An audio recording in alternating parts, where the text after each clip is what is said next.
Bonsoir. J'ai le plaisir de vous accueillir dans notre première grande conférence sur Zoom.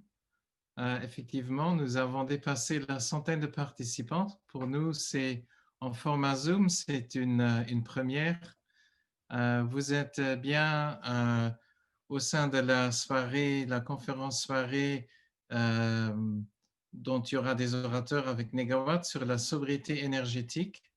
Et nous posons la question si cette sobriété peut bien être un pilier de la transition énergétique.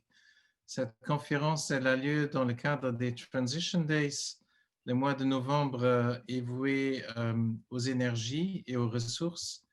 Cette conférence est organisée par le CEL, le Center for Ecological Learning Luxembourg, et son réseau Réconomie Luxembourg, ensemble avec l'Université de Luxembourg, le LIST, l'IBLA, l'OLM, et nous avons aussi deux coopératives énergétiques de notre réseau TM Enercop et Enercop Wetzestal qui sont co-organisatrices. Nous allons passer 1h30 dans cette conférence. Il y aura l'occasion aussi d'échanger. Donc, de quoi allons-nous parler ce soir? Si on part du principe d'énergie la moins polluante, selon l'association française Negawatt, c'est surtout l'énergie que nous n'allons pas dépenser du tout. Donc, produire des négawatts, c'est rompre avec les mauvaises habitudes en préférant la sobriété énergétique au gaspillage. Le scénario négawatt a été fait en France. Nous aurons certainement dans l'échange aussi l'occasion de voir au niveau européen, puisque c'est des efforts qui se font à ce niveau-là. Et peut-être, pourquoi pas, poser aussi la question, qu'en est-il pour un tel scénario pour le Luxembourg? La première partie de la conférence sera donnée par Benoît Lebeau. Benoît est un des membres fondateurs de l'association Negawatt, c'est d'ailleurs son premier président. Il est avec l'association depuis 20 ans et cette association rassemble des professionnels de la transition énergétique, notamment dans le domaine de l'efficacité énergétique et des énergies renouvelables. De métier, il est ingénieur et il travaille dans le domaine des politiques publiques dans l'efficacité énergétique. Il a exercé au sein de l'Agence de l'environnement et de la maîtrise de l'énergie en France, également pour des instances internationales, donc l'Agence de l'énergie et les Nations unies, et récemment aussi pour le G20. Il travaille actuellement pour le ministère français de la transition écologique sur la transition énergétique du secteur froid et de la climatisation, mais ce soir, il va intervenir en tant qu'association Negawatt. Nous aurons une deuxième plus petite conférence à la suite, puisque le sujet de ce soir, dans la sobriété, nous allons aussi vouloir vous montrer que ce sujet n'est pas un retour à la chandelle, mais qu'il y a d'autres possibilités. Et donc, nous allons aussi toucher à la thématique des financements climatiques. Et nous accueillerons Lucas Chabalier, qui est responsable plaidoyer de l'association Agir pour le climat et qui présentera les grandes lignes de ce qui pourrait être un pacte finance-climat européen. De formation, il est historien, journaliste et collaborateur du magazine Histoire. Il a rejoint cette association Agir pour le climat il y a 2 ans. Et j'ai aussi l'immense plaisir d'avoir l'introduction de notre ministre de l'Énergie et de l'Aménagement du territoire, M. Claude Turmes. Je dois aussi dire qu'il y a la plateforme Votum Climat, qui est une plateforme d'une trentaine d'associations luxembourgeoises qui militent pour le climat et la justice climatique, qui soutient aussi cet événement. Donc, avant de donner la parole à Claude Turmes, nous avons un invité mystère que Delphine va introduire, puisqu'il va introduire le thème du mois. Welcome to the workshop. Here in 2030, our relationship to technology has really changed. We no longer just buy things to throw them away when we go out with friends and we get our phone out. The fact that our phone is 8 years old rather than theirs, which is only 5 years old, is considered really, really cool that we've kept these things going as long as we have. We buy things with the expectation that they can be repaired. In fact, maybe we actually just rent the service that that thing provides rather than buying something that we then throw away. Our relationship with stuff is that it stays around much longer. And also, we now have technology that actually serves us rather than serving incredibly smart people away in Silicon Valley. And the kind of addictive nature of many of the things that we used our devices for in 2020 has been replaced in 2030 by our actually spending more time out with actual people outside, having conversation and doing good things. Donc ça, c'est la petite intro par Rob Hopkins, cofondateur du mouvement de la transition. Vous avez peut-être vu que ces images ont été faites à Dudelange devant le CNA. Nous avons encore pour l'instant, tout le monde a allumé ses caméras pour introduction. C'est très sympa. Nous avons des membres de la société civile, des représentants de certaines administrations, du monde politique, du monde des entreprises. Mais je dirais maintenant pour les présentations, il y a la demande dans le chat pour avoir un meilleur réseau. Peut-être je vous invite pour cette partie-là à éteindre vos caméras et puis pour l'échange, on aura l'occasion de les réallumer. Donc, je donne la parole à Monsieur le ministre Claude Turmes. Bonsoir Nori, bonsoir tout le monde. D'abord, félicitations pour cette conférence. C'est pas mal, hein, plus de 100 personnes pour cette conférence ce soir. Donc, sur le changement climatique, je crois que tout est dit. Maintenant, il faut des actes. Donc, après tous les événements des derniers mois et années, les feux en Californie, en Australie, les événements en Sibérie, tous la glace sur les pôles nord et sud qui est de plus en plus mince. Donc, je crois que l'évidence, elle est tellement évidente qu'il faut agir. Et la bonne nouvelle des derniers jours, c'est bien sûr l'élection de Biden, qui lui a une toute autre attitude. Et je crois que là, on a échappé belle. Parce qu'avec 4 années de plus de Trump, je ne sais pas comment on aurait fait pour rester sous les 1,5 degré. Donc Biden, c'est une bonne nouvelle, mais je crois qu'il y a d'autres bonnes nouvelles. Et moi, je sens en tout cas dans la société et les citoyens à Luxembourg une énorme volonté de bouger.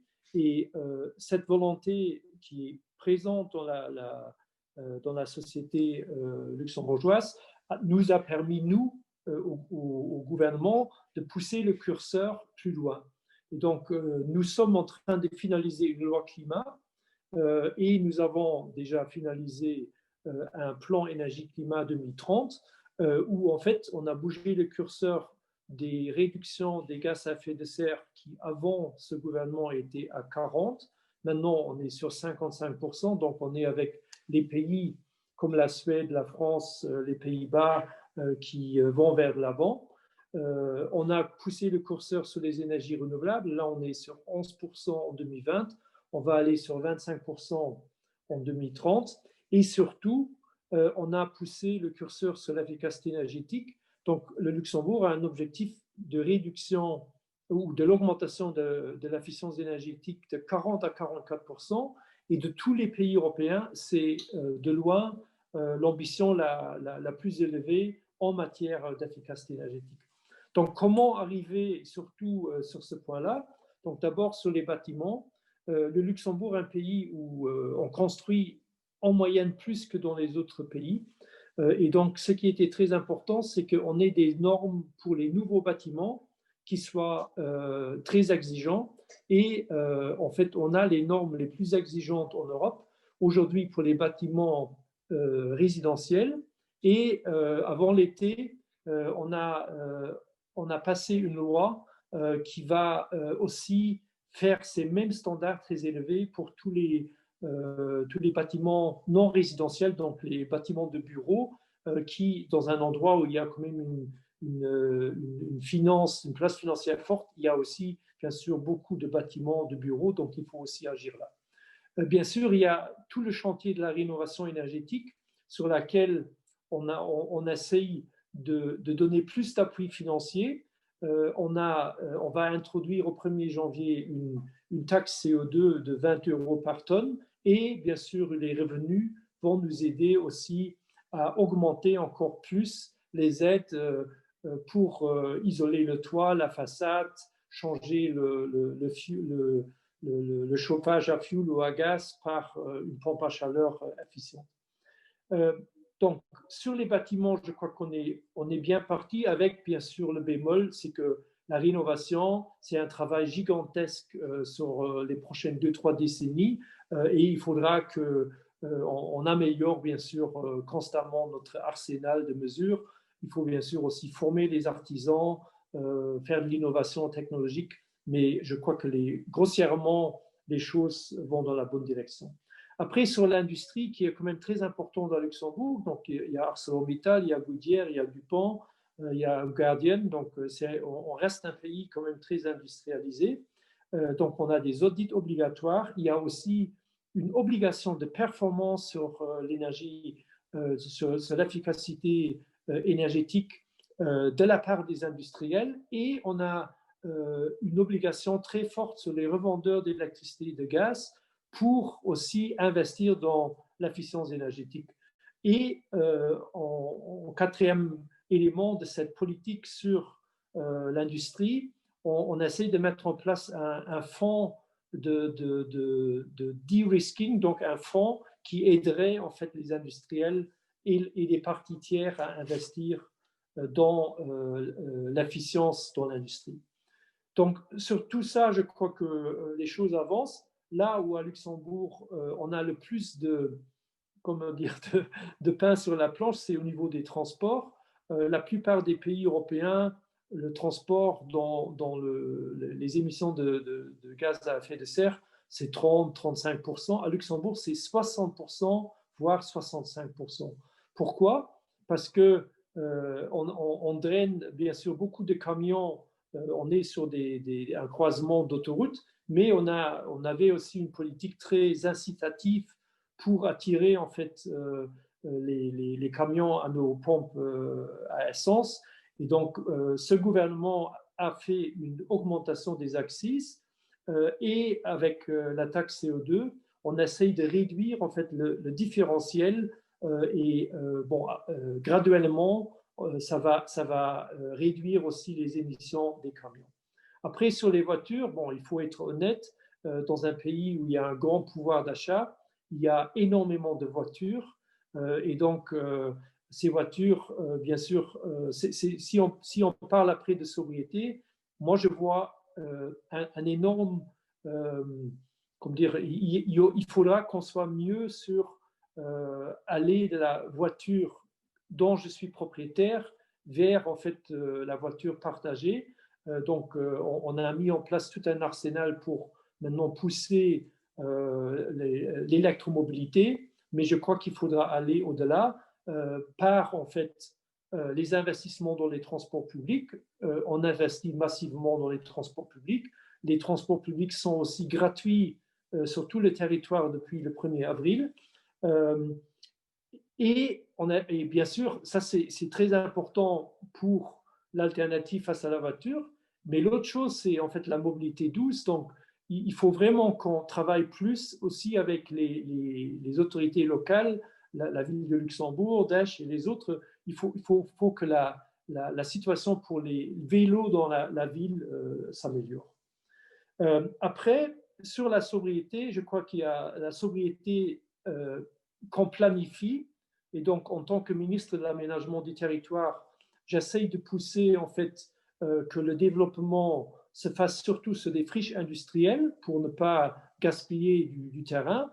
Et sur ces friches, on essaye et on essayera de construire des quartiers sans voitures ou avec très peu de voitures dans le quartier, avec des parkings qui sont à l'extérieur et tout le quartier qui sera dédié à la mobilité douce. Mais bien sûr, là aussi, il faudra travailler pour créer une acceptabilité sociétale. À côté de ça, sur la sobriété, je crois qu'au Luxembourg, il y a l'agriculture, on est quand même un pays qui mange beaucoup de viande. Donc, je crois que ça, c'est quelque chose où on pourrait avoir des résultats rapides, mais encore faut-il déclencher un vrai mouvement dans ce sens. Après, il y a une thématique qui est très peu évoquée, c'est le tourisme. J'ai été frappé il y a 1 an quand j'étais en Suisse. Les Suisses ont une empreinte carbone qui est plus grande en dehors de la Suisse que dans la Suisse, par le fait de leur tourisme, prendre l'avion. Et à Luxembourg, il n'y a pas d'études sur ça, mais je crois qu'on n'est pas très loin probablement de la Suisse. Dernière chose pour clôturer, tout ce que j'ai dit, je crois que c'est sur ça qu'il faut nous améliorer, mais il y a un autre point qui est un peu le point où le Luxembourg, au niveau global, pourra faire la plus grande différence, c'est la place financière du Luxembourg. Et donc, c'est important que ces milliards qui transitent par le Luxembourg, par les fonds d'investissement, qu'on entame un travail de verdissement. Et donc, la bonne nouvelle, c'est qu'il y a tout un arsenal qui a été mis en place. Récemment, on a décidé de diminuer la taxe d'abonnement pour les fonds d'investissement qui investissent dans le vert et pas dans le noir.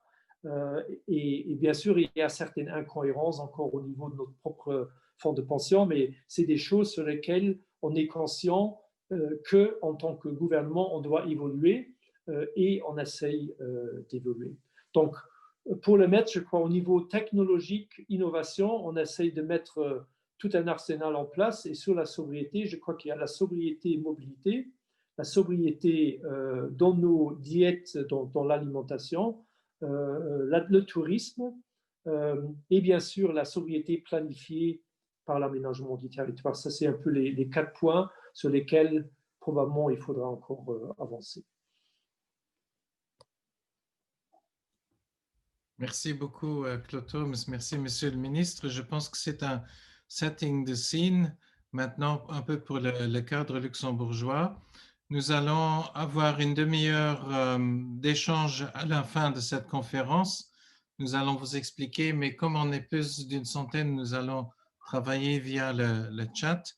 Je pense que tout le monde va se demander, mais de quel type de sobriété parle-t-on ici? Il est vrai que le terme sobriété ou suffizienz en allemand a une connotation un peu plus négative au Luxembourg encore, mais ça changera, qu'en France, puisqu'en France, être sobre, c'est-à-dire on n'a pas bu trop, par exemple, on est clair d'esprit, etc. Et je me réjouis que Benoît Lebeau, donc cofondateur de Negawatt, nous fasse une intro sur le concept. Je pense que ce sera pour certains d'entre nous une démystification. Et donc, merci Benoît d'avoir accepté de faire cette introduction. Vous aurez, suite à sa présentation qui durera à peu près une vingtaine de minutes, possibilité pour des questions-réponses de compréhension avant de passer à la prochaine partie. Merci Benoît. Bonsoir à tous. Je vais essayer de partager mon écran. C'est un vrai bonheur d'être parmi vous ce soir et de pouvoir partager quelques éléments de nos travaux au sein de l'association Negawatt. Est-ce que vous m'entendez bien? Et est-ce que vous voyez bien le slide « Sobriété énergétique, pilier de la transition énergie ». Très bien. Donc, je suis Benoît Lebeau. J'appartiens à cette association Negawatt qui a été créée une vingtaine d'années par un certain nombre de spécialistes comme moi, des gens qui s'intéressent depuis longtemps à la transition énergétique. Mon métier à moi, c'est plutôt l'efficacité énergétique et l'autre partie de l'équipe s'intéresse aux énergies renouvelables. Et progressivement, on a souhaité, comme association qu'on a créée en 2001, on fêtera nos 20 ans l'année prochaine, essayer de voir combien nos idées liées à l'efficacité énergétique et aux énergies renouvelables peuvent peser. Et c'est ainsi que progressivement, On a réfléchi à la mise en place d'un scénario pour savoir combien nos idées pesaient, puis avoir formulé des propositions pour essayer de forcer un petit peu les décisions politiques. Et progressivement, on a développé un plaidoyer et une approche négawatt qui s'appuie sur 3 piliers, la sobriété énergétique, l'efficacité énergétique et les renouvelables. C'est un plaisir pour moi de faire un focus ce soir sur la sobriété, qui est une partie importante, mais peut-être un peu délicate. Alors, pour bien s'entendre, il faut savoir d'où on vient. On vient de cette magnifique planète bleue que tout le monde connaît, mais cette planète bleue avec les contours n'a pas toujours eu ce format-là. Voici une reconstitution de notre planète bleue il y a 20 000 ans. On est à l'époque de la dernière ère glaciaire. Les océans sont plus bas de 120 mètres. La calotte glaciaire couvre toute l'Amérique du Nord et la partie de la Scandinavie. Vous avez plus d'1 kilomètre de glace sur l'équivalent de l'emplacement de la ville de New York, par exemple. Nous sommes il y a 20 000 ans. La différence, c'est moins 5 degrés Celsius comparé à la température moyenne d'aujourd'hui. Bien garder en tête que nous sommes aujourd'hui dans une Holocène, une grande stabilité climatique, mais on vient d'un monde fort différent. Voici une reconstitution de l'Europe il y a 15 000 ans, où on voit bien la calotte glaciaire qui couvre la Scandinavie et le nord de l'Angleterre. On voit les océans plus bas de 120 mètres. On pouvait passer à pied du continent européen aux îles anglaises. C'était un autre monde. 5 degrés nous séparent de ce monde, comparé à la température moyenne d'aujourd'hui. Alors, on a tous entendu parler du changement climatique et des raisons du changement climatique, de l'amplification de l'effet de serre qui réchauffe cette planète. Et l'amplification de l'effet de serre est liée notamment à la façon dont nous utilisons l'énergie dans notre monde. Voici un simple rappel. Entre 1900 et 2000, la population mondiale a été multipliée par 4, la consommation d'énergie a été multipliée par 16. Nous sommes là au cœur du problème. L'énergie, c'est le sang dans les veines de nos économies. Nous avons pu nous développer parce que nous sommes appropriés de ressources énergétiques, notamment des ressources fossiles et biomasse, pour parvenir à un degré de développement économique et humain exceptionnel.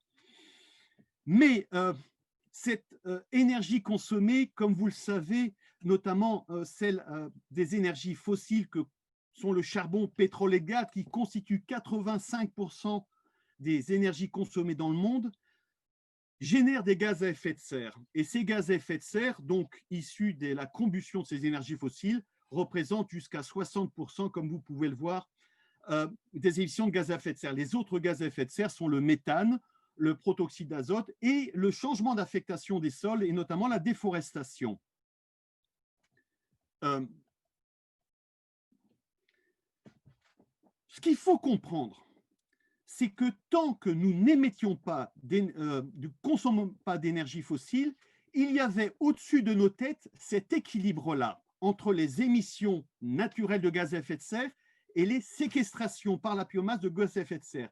Nous émettons des gaz à effet de serre et dans l'atmosphère, il y a une concentration qui était relativement stable. Vous voyez, en 1750, cette concentration de gaz à effet de serre s'établit autour de 280 parties par million. La moyenne des températures sur Terre était très stable depuis des millénaires, à peu près 15 degrés Celsius. Avec le développement des énergies fossiles, la déforestation, donc d'un côté, on a ouvert le robinet.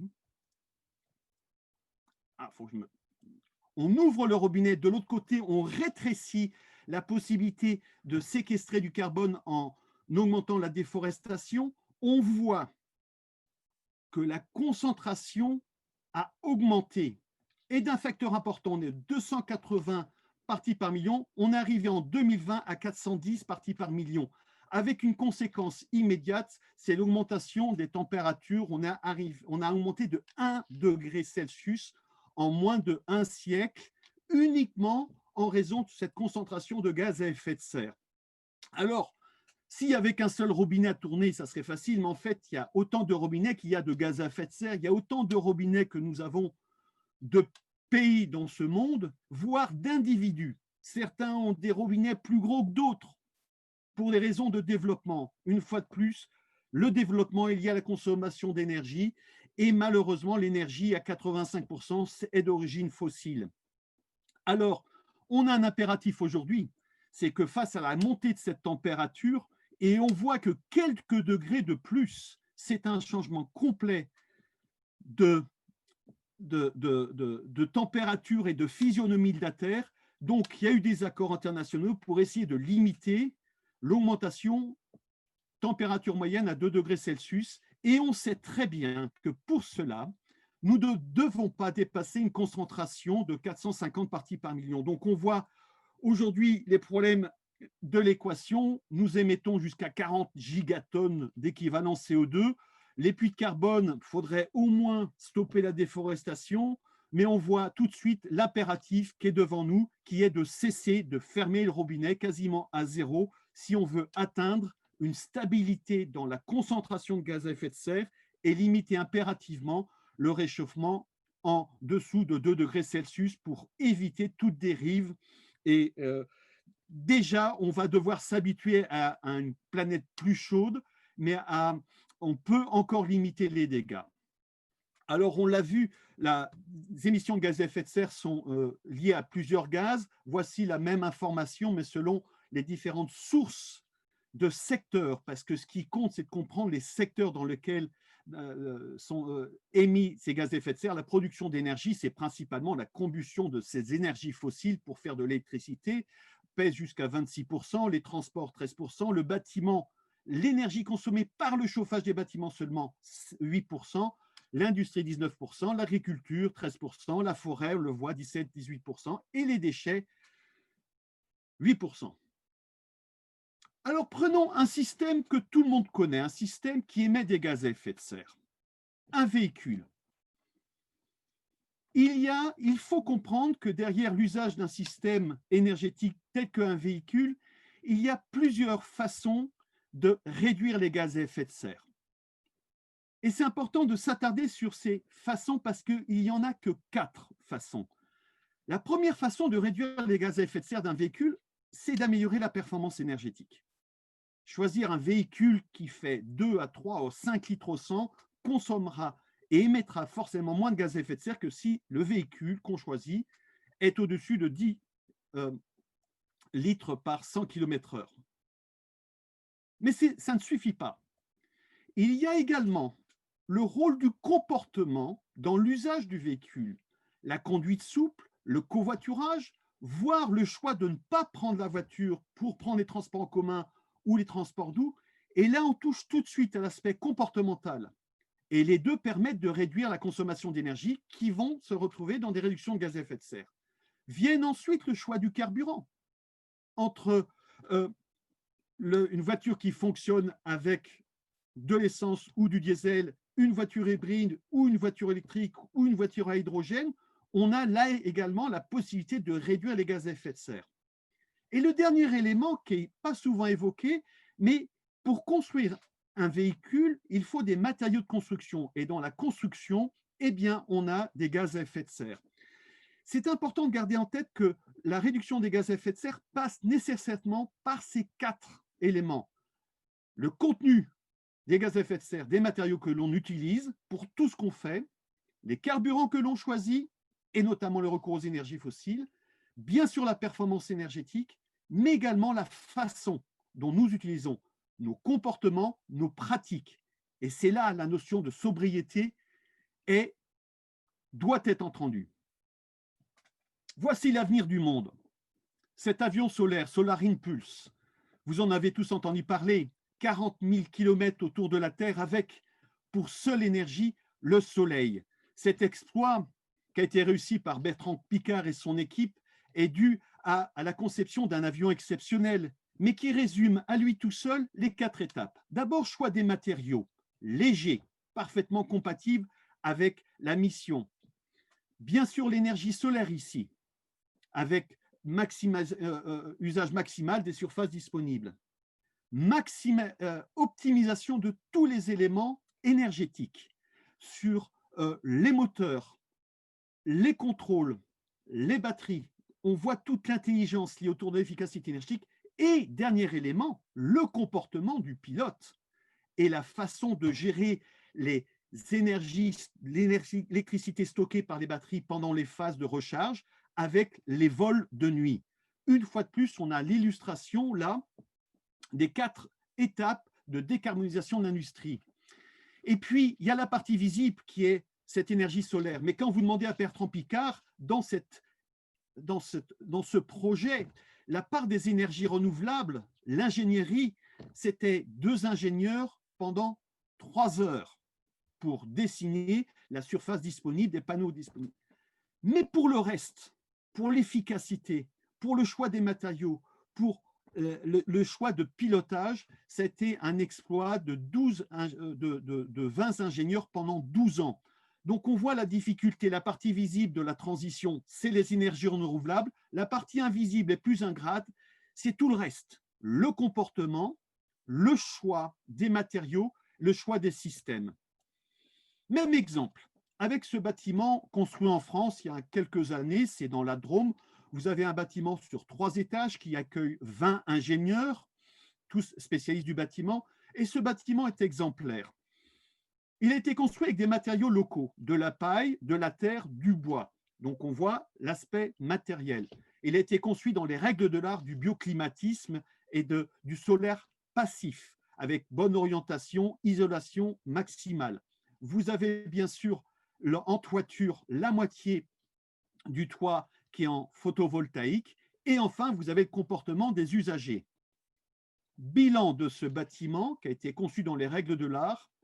Chaque année, ce bâtiment produit 7 fois plus d'électricité qu'il n'en consomme. Et vous avez 20 ingénieurs qui travaillent à plein temps avec, dans ce bâtiment de 3 étages, uniquement la moitié des panneaux solaires pour alimenter le reste.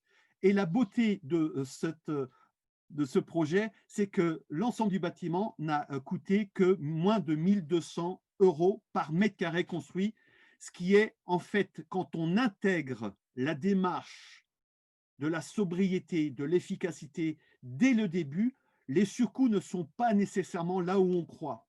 Il y a eu un surcoût, bien sûr, à former les ingénieurs. La sobriété, là, c'est plutôt dans les choix stratégiques pour décider de ce projet. Parlons du véhicule.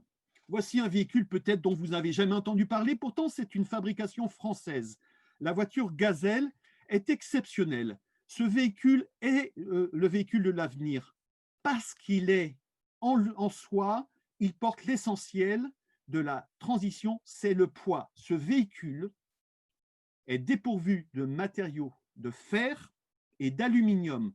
Sa carcasse, son châssis est structuré uniquement à partir de fibres de carbone, de produits carbonés. Donc, c'est le même matériau qu'on utilise dans les ailes d'avion et dans les pales des éoliennes. Et on voit ici la photo du châssis. Résultat, vous avez une voiture qui fait 700 kg. Qu'elle soit électrique ou essence, elle consomme 2,1 litres en version essence. Et bien sûr, en électrique, elle a besoin de 2 fois moins de batterie.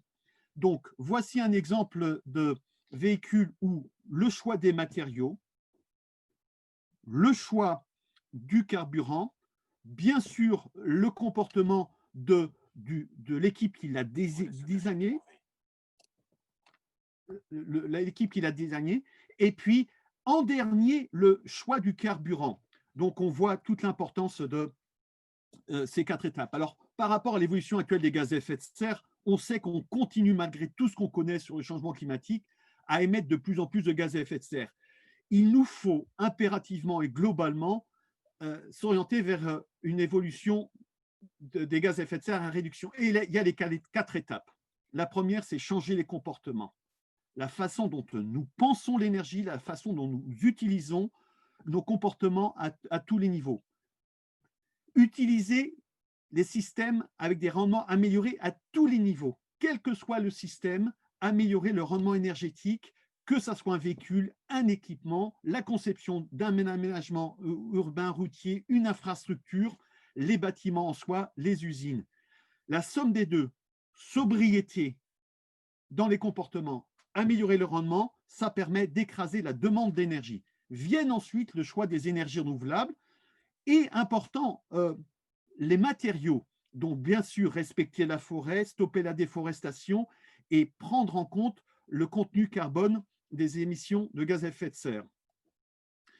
Ça fait des années que je présente ce graphique-là et j'étais très heureux il y a quelques années, lors du dernier rapport de l'IPCC, le GIEC, le groupe international d'études sur le changement climatique.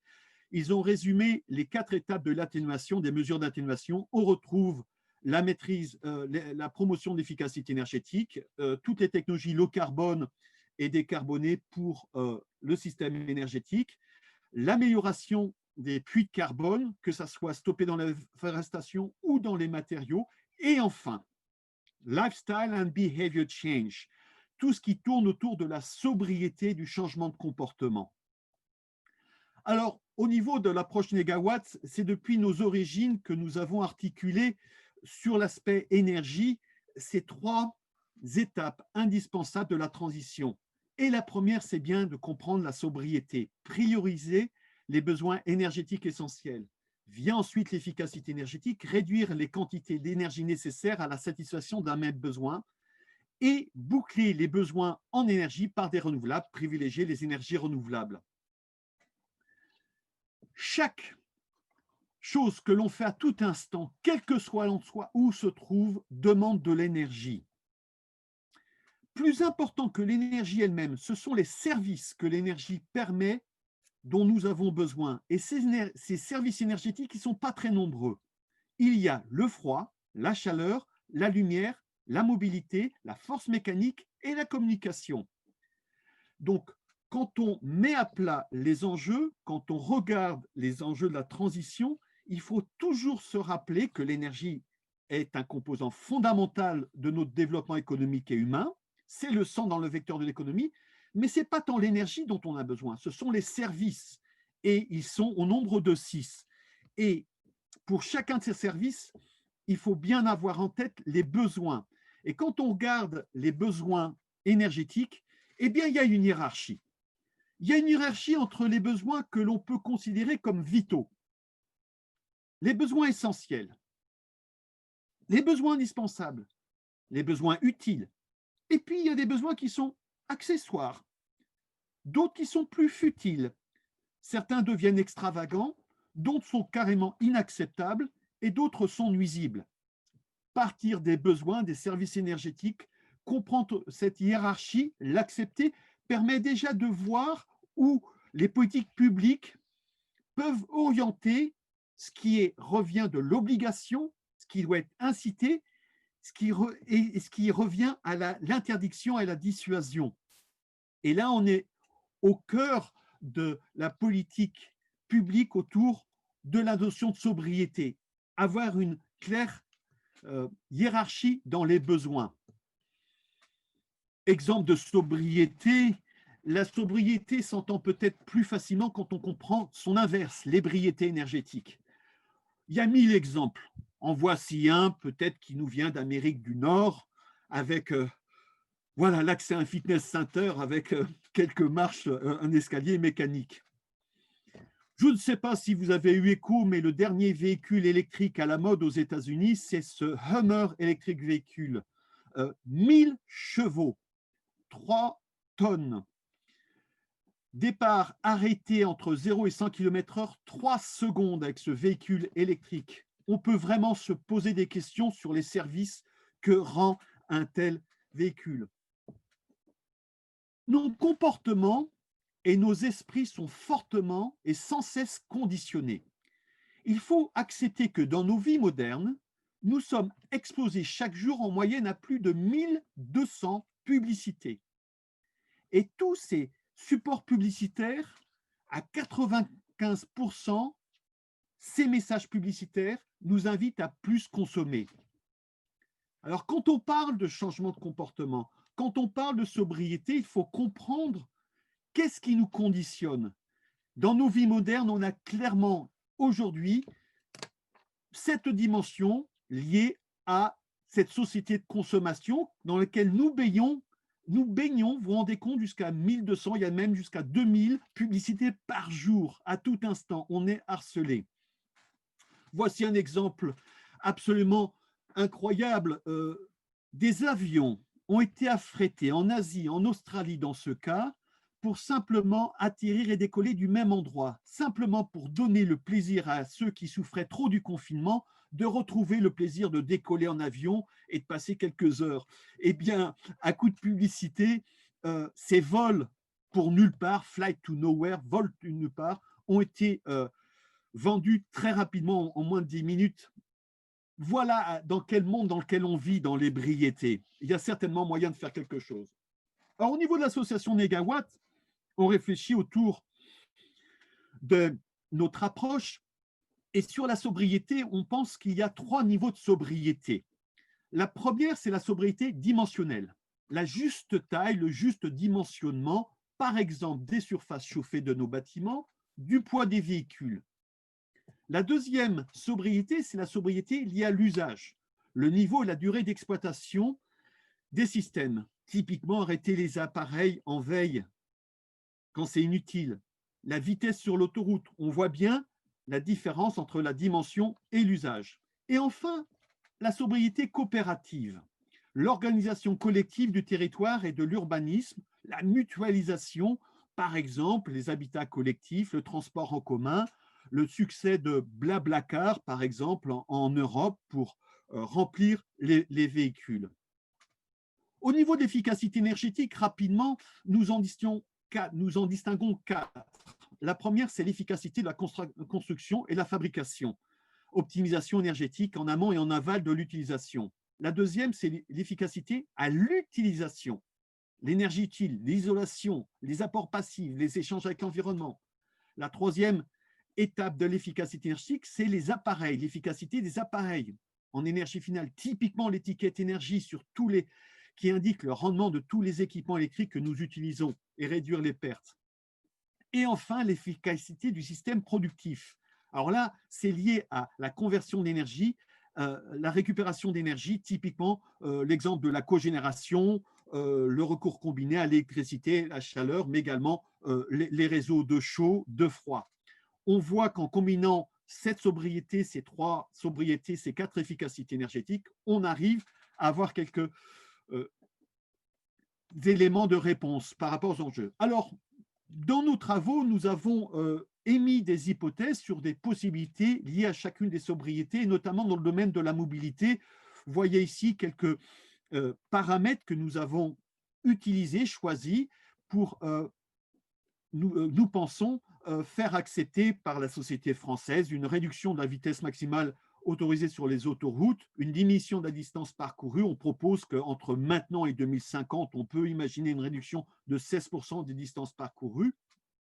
Bien sûr, un report de la route et de l'aérien vers les modes de transport plus efficaces et moins polluants que sont le vélo, les transports en commun, ferroviaires, fluviales, etc. La sobriété des surfaces bâties aussi, on a un certain nombre d'hypothèses. Je ne vais peut-être pas toutes les lister ici, mais on pense qu'on peut viser une stabilisation du nombre de personnes par logement. On peut imaginer une légère diminution de la proportion des maisons individuelles, une stabilisation de la taille des logements neufs, etc. On a, pour chacun de ces paramètres, défini une trajectoire pour les 30 ans qui viennent. Sobriété au niveau de l'électricité, on pense qu'il y a moyen de réduire de 20% le nombre de sèche-linge dans un pays comme la France, une substitution du parti des congélateurs, le retour à un seul grand téléviseur en moyenne par foyer avec l'évolution des usages, une implantation plus mesurée des écrans, etc. Vous voyez qu'on fait des choix, y compris au niveau de ce qui touche notre assiette, comme l'évoquait le ministre Claude Turmes, l'importance très rapidement dans les équations du poids de l'alimentaire. Et dans le scénario Négawatt, on propose clairement une diminution de 20% des protéines animales et végétales, plus précisément une réduction de 40 à 50% d'ici à 2050 de la consommation de viande. Et tout ça nous permet d'imaginer des réductions de gaz à effet de serre. Alors voilà le bilan de nos scénarios. Je vous balaye très rapidement, mais dans les grands secteurs que sont le bâtiment, le transport et l'industrie, par rapport au tendanciel, donc la partie supérieure en orange, on voit l'évolution de la maîtrise de l'énergie dans chacun de ces secteurs, la ligne bleue, scénario négawatt, et on voit en orange la part qui revient, à notre avis, par la sobriété avec les hypothèses que j'ai balayées rapidement, la part qui revient à l'efficacité énergétique et la combinaison des deux qui permet la maîtrise de la demande. Vient ensuite de ça, la transition vers les énergies renouvelables. On pense qu'on peut décarboner quasiment à 100% les besoins énergétiques et de faire le relais complet avec les énergies renouvelables, y compris électriques. Et nous, au niveau de l'association Négawatt, nous pensons que nous pouvons sortir de l'énergie nucléaire progressivement à la fin de vie de chacune de nos centrales pour permettre un remplacement par les énergies renouvelables à tous les niveaux. La plus grande des énergies renouvelables, c'est la biomasse en France dans nos scénarios. Voici rapidement un bilan de départ. Donc, on voit sur la partie gauche les énergies primaires, la transformation, et ce qui compte, c'est de comprendre qu'on peut résoudre tous les besoins en services énergétiques et comprendre les pertes. Voici le scénario en 2050, on voit qu'on a complètement basculé vers une transition complètement verte à partir d'énergie renouvelable, mais qui a été rendue possible par cette combinaison de sobriété et efficacité énergétique. Voilà au bilan ce que ça donne. Tous les détails existent sur notre site et dans nos documents. Au niveau gaz à effet de serre, on voit qu'on peut, dans l'exercice que nous avons fait en 2017, viser une réduction par 7 des émissions de gaz à effet de serre à l'horizon 2050 et compenser par une meilleure gestion de la terre, une reforestation, ce qui reste. Nous sommes en train de revisiter le scénario qui sera disponible en 2021 et on pense qu'on aura encore plus, on va écraser davantage cette réduction de gaz à effet de serre. Le thème de la sobriété gagne du terrain partout. Bien sûr, il y a les documents Négawatt. Au niveau européen, certains de nos collègues ont engagé un réseau de réflexion qui s'appelle le réseau INOF, avec un site web Energy Sufficiency où se met en commun tous les travaux. Il y a de plus en plus de rapports, je viens d'en souligner deux ici, deux articles récemment parus dans la presse américaine, dans la presse académique américaine, sur le rôle de Sufficiency et qui reconnaît qu'effectivement, au-delà de l'efficacité énergétique, on a besoin de cette dimension sociétale, humaine, organisationnelle, que nous, on appelle sobriété en France, Sufficiency en anglais. En France, vous avez peut-être entendu parler de la Convention citoyenne climat. 150 citoyens tirés au hasard, n'y connaissant strictement rien ou très peu sur les enjeux climatiques, à qui on a demandé comment la France peut réduire de 40% ses émissions de gaz à effet de serre d'ici à 2030. La seule chose qu'on leur a demandé, qu'on leur a autorisé, c'est d'avoir accès à toute information, toute compétence dans le domaine. Et pendant les semaines où ils se sont rassemblés, ces gens ont accédé aux informations illimitées sur les enjeux du climat, des politiques publiques, des technologies propres, etc. Et ils ont pendu 150 recommandations. Et qu'est-ce qu'on voit dans les 150 recommandations? On voit une très grosse part dédiée aux propositions pour modifier les comportements liés à la sobriété. Typiquement, interdire de manière efficace et opérante la publicité des produits les plus émetteurs de gaz à effet de serre sur tous les supports publicitaires, réduire la vitesse sur autoroute à 110 km/h, améliorer la formation de l'éco-conduite des conducteurs de poids lourds, éduquer au développement durable. Tout ça pour dire que vous voyez que quand on donne des moyens à des citoyens non informés de réfléchir, de leur donner de l'information par eux-mêmes, ils découvrent les voies de la transition énergétique. Bien sûr, ils ont fait des recommandations sur les énergies renouvelables. Bien sûr, ils ont mis en avant l'efficacité énergétique, mais sur la sobriété, ils ont même fait des propositions radicales parfaitement en ligne avec Négawatt, parfois au-delà des attentes de Négawatt. C'est un vrai bonheur pour nous de suivre ce projet et de voir retenu certaines de nos propositions. En conclusion, la sobriété, c'est un projet de société solidaire.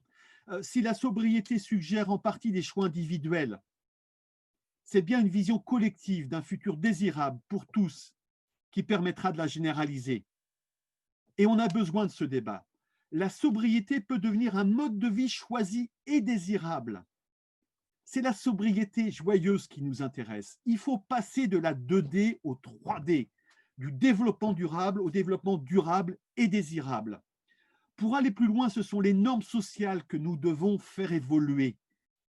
Nous sommes enfermés dans des croyances, nous sommes conditionnés par des pratiques qui ne sont pas forcément compatibles. En mettant à plat, on arrive rapidement à trouver les solutions. La transition énergétique, c'est un projet de société, une nécessité à l'échelle nationale et locale, une responsabilité à l'échelle internationale, parce que nous sommes ceux qui avons émis pour notre développement les gaz à effet de serre qui aujourd'hui empêchent un certain nombre de pays de faire face au changement climatique qui est déjà réel. C'est une opportunité économique et sociale à condition de bien poser tous les enjeux et notamment les enjeux liés au comportement et à la sobriété. Elle implique une transformation en profondeur des modes de production et de consommation, mais tout ça peut être joyeux. Cette transformation n'est pas brutale, elle doit être dirigée, elle se programme.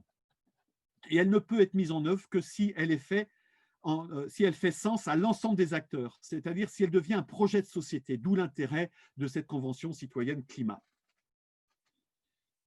Construire un projet durable, c'est développer ce scénario où on racontera un jour qu'ils vécurent heureux et consommèrent très peu d'énergie. Voilà, pour aller plus loin, sur notre site web, nous avons des références, des rapports, plusieurs documents ont été écrits. Qui sommes-nous? Voilà, rendre possible ce qui est souhaitable, c'est depuis le départ ce qui nous, au sein de l'association Négawatt, nous conduit. Nous sommes très heureux d'avoir eu l'occasion d'influencer le débat public en France depuis 20 ans grâce à une réflexion approfondie, grâce à un travail de simulation, grâce à un travail collectif.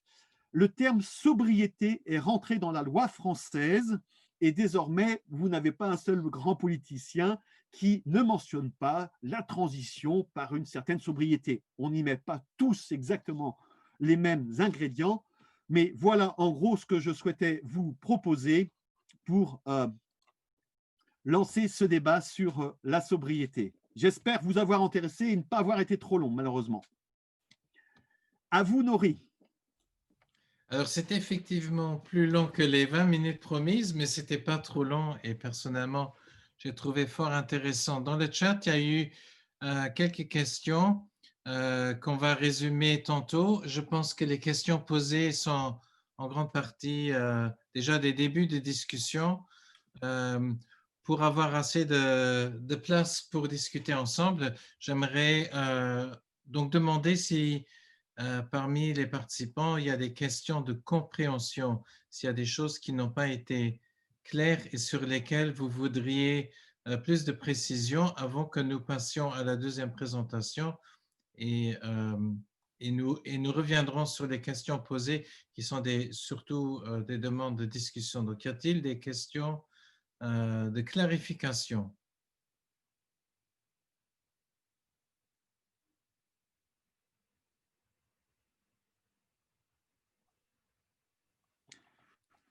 Alors, je me permets de rebondir sur une question qui vient d'apparaître sur l'effet rebond. L'effet rebond existe dans toute évolution, il y a un effet rebond. Et c'est précisément parce qu'il existe fortement dans l'efficacité énergétique que l'importance de s'atteler au problème de la sobriété.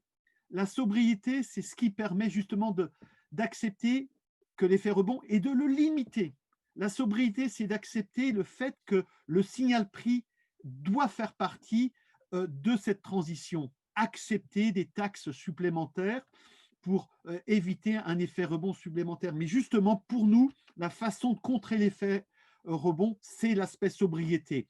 C'est une réponse facile. Les détails, c'est un peu plus compliqué, mais c'est un premier élément de réponse. Merci beaucoup. Il y a aussi plusieurs questions sur la biomasse ou les biocarburants aussi, enfin, toutes sortes d'énergie qui est qui nous vient du vivant, en quelque sorte. Comment est-ce que cela intervient dans le scénario négawatt? Et aussi, une des questions a été sur les intermittences. Donc, est-ce qu'on va aller chercher peut-être différentes possibilités pour ne pas miser sur une seule source et reproduire un problème pour le futur? Pour les détails, je vous renvoie à toutes les publications de Négawatt. Vous trouverez en ligne, y compris des conférences sur le scénario avec les détails des propositions sur les énergies renouvelables. Dans nos travaux, la biomasse est très importante. La biomasse comme matériau, la biomasse comme comme source d'énergie, et puis la transformation de la biomasse pour notamment en biogaz. C'est très important, les ordres de grandeur, vous les trouverez, au point que ce que je retiens, c'est qu'à l'horizon 2050, la source la plus importante d'énergie renouvelable pour la France, pour nous, c'est lié à la biomasse. Bien sûr, il y a le vent, bien sûr, il y a le solaire, bien sûr, il y a l'hydraulique, il y a un peu de géothermie, mais c'est surtout la biomasse. On parle souvent d'électrification des véhicules. Nous pensons, nous, travaux à l'appui, que le rôle des véhicules électriques sera plutôt dans les espaces urbains. Mais pour l'interurbain, nous pensons que le biogaz peut être le carburant des véhicules, notamment pour les transports routiers. Et donc, les détails sont là, ça mérite une présentation en soi. Mais quant à l'intermittence des énergies renouvelables, avant que celle-ci ne se pose et devienne problématique, il faut une forte pénétration. On est encore très loin et on a le temps de préparer. De notre côté, on pense que l'intermittence pourrait… l'intermittence qui nécessite un stockage intermédiaire, ça n'arriverait pas avant 2040. On a une vraie marge de manœuvre avant ça.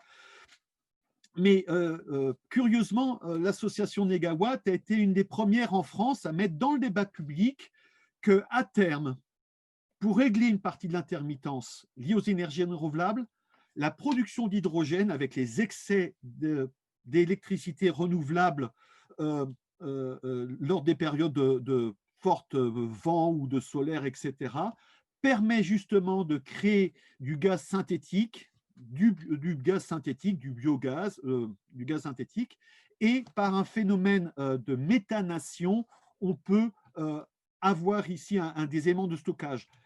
Et on a été les premiers à mettre ça dans le débat public, et on voit désormais que les grands opérateurs en France misent de plus en plus sur cette filière. Alors, c'est le terme hydrogène qui est à la mode. Nous, on ne l'a pas utilisé, mais c'est bien l'hydrogène qui permet de transformer par le système de méthanation les excès d'électricité pour gérer l'intermittence et injecter dans notre réseau gaz national ce gaz synthétique.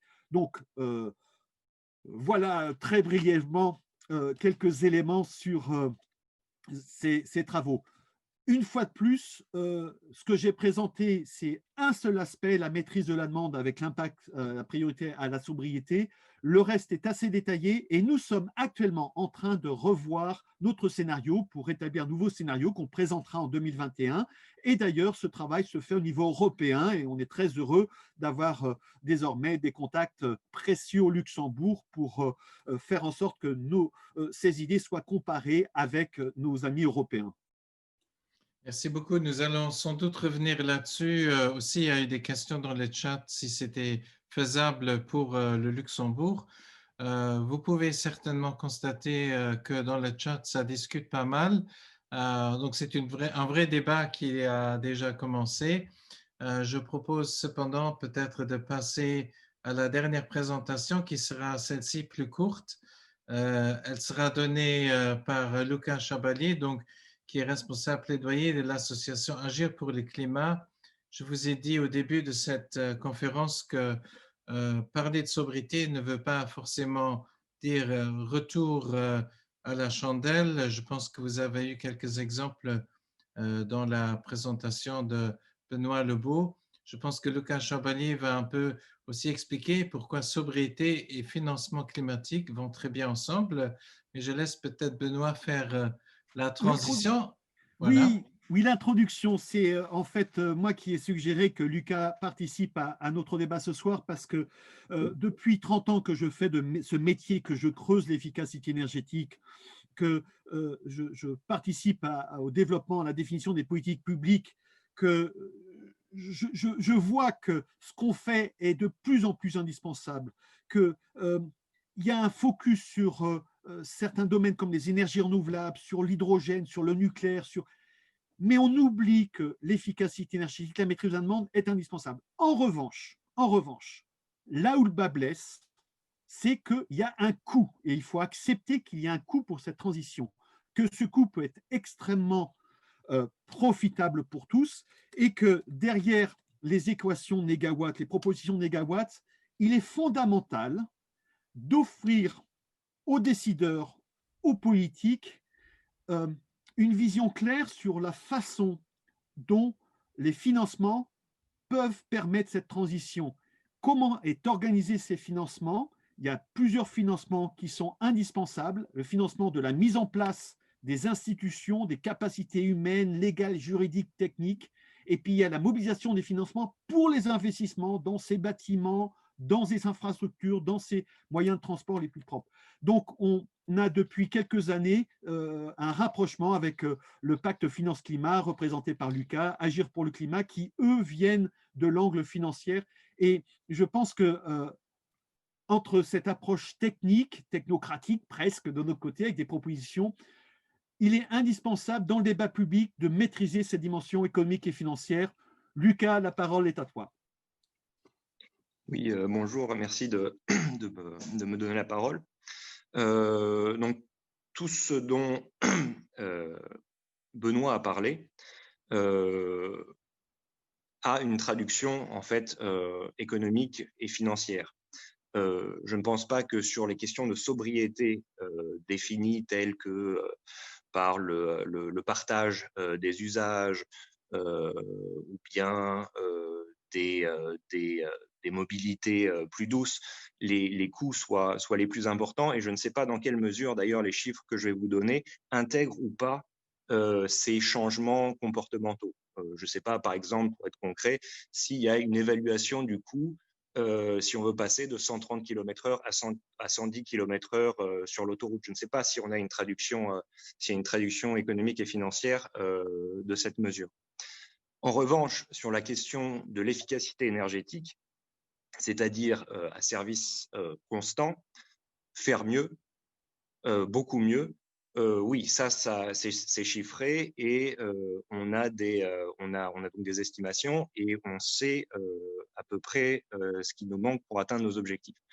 En fait, Agir pour le climat, donc mon association, défend à l'origine un pacte de financement pour cette transition écologique et énergétique au niveau européen, parce qu'on considère que c'est le niveau européen qui est l'échelle de puissance la plus pertinente. Il y a 3 grands blocs énergétiques, économiques, financiers dans le monde, les États-Unis, l'Europe et la Chine.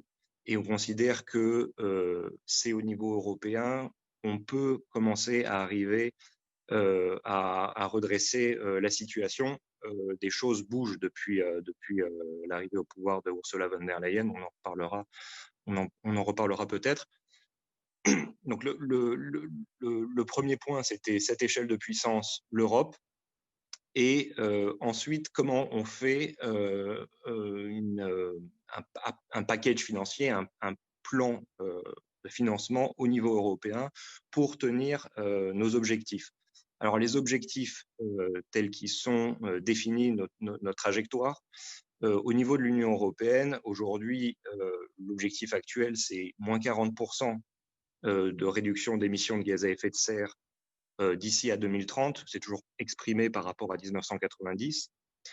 Et la Commission européenne, récemment, là, le 16 septembre, s'est prononcée pour un relèvement en fait, de cet objectif 2030. Pourquoi ? parce que l'objectif à long terme maintenant de l'Union européenne, c'est la neutralité carbone. Tous les pays se sont entendus là-dessus, avec une exception pour la Pologne.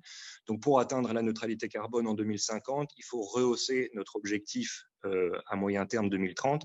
Et c'est là que c'est plus difficile, parce que c'est toujours, on trouvera moins de résistance pour avoir une neutralité carbone loin, c'est-à-dire dans 30 ans, que pour se donner les moyens de l'atteindre à moyen terme, c'est-à-dire dans les 10 ans qui viennent, qui sont capitaux. Pardon. Donc, moins 55%, c'est l'objectif qui est visé par la Commission européenne aujourd'hui. Le dernier mot revient, comme toujours, en fait, aux États membres. On va voir le chiffre auquel ils aboutissent. Le Parlement européen voudrait que ça soit 60%. Aujourd'hui, pour atteindre l'objectif actuel de moins 40% de réduction de gaz à effet de serre d'ici à 2030, on a un déficit, c'est-à-dire on a une traduction, qu'est-ce qu'il faudrait mettre en plus en termes de financement et d'investissement pour atteindre cet objectif de moins 40%. Et l'évaluation de la Commission européenne, c'est 260 milliards d'euros qui manquent chaque année. Avec le nouvel objectif à moins 55%, il y a une nouvelle étude d'impact qui a été proposée par la Commission. C'est 350 milliards d'euros qui manquent au niveau européen annuellement, uniquement pour le système énergétique, c'est-à-dire que ça ne prend pas en compte, par exemple, l'agriculture. Pour l'objectif défendu par le Parlement européen, moins 60%, à ma connaissance, il n'y a pas eu d'étude d'impact. Alors, je ne pourrais pas vous dire exactement quel serait le déficit d'investissement et de financement qu'il faudrait combler pour atteindre cet objectif. Donc, partant en fait de ce constat simple, voilà nos objectifs, voilà ce que ça représente en termes d'investissement, de financement annuel, et voilà combien il nous manque. Tout l'enjeu est de savoir comment on fait pour combler ce déficit d'investissement, ce déficit de financement. Et ce qu'on proposait, nous, avec le pacte finance-climat, c'était deux instruments donc de politique publique, qui étaient la banque, une banque européenne du climat et de la biodiversité, qui a été pour partie actée, et un budget climat dédié au niveau européen, qui s'ajouterait au budget classique annuel. Encore une fois, un certain nombre de progrès ont été réalisés ces derniers mois, parce que la Commission européenne, avec la mandature von der Leyen, s'est positionnée comme l'acteur politique, comme l'acteur politique central pour mener la transition écologique. Deuxièmement, la banque qu'on appelait de nos voeux, donc une banque publique qui serait dédiée au financement d'une partie, en gros, des déficits pour atteindre nos objectifs climatiques. Et bien, cette banque, elle est partiellement réalisée, elle est en cours de réalisation, avec la transformation et un certain nombre d'annonces faites par la Banque européenne d'investissement à Luxembourg. Et puis, sur la question budgétaire, on a, là, avec le Covid, un plan de relance.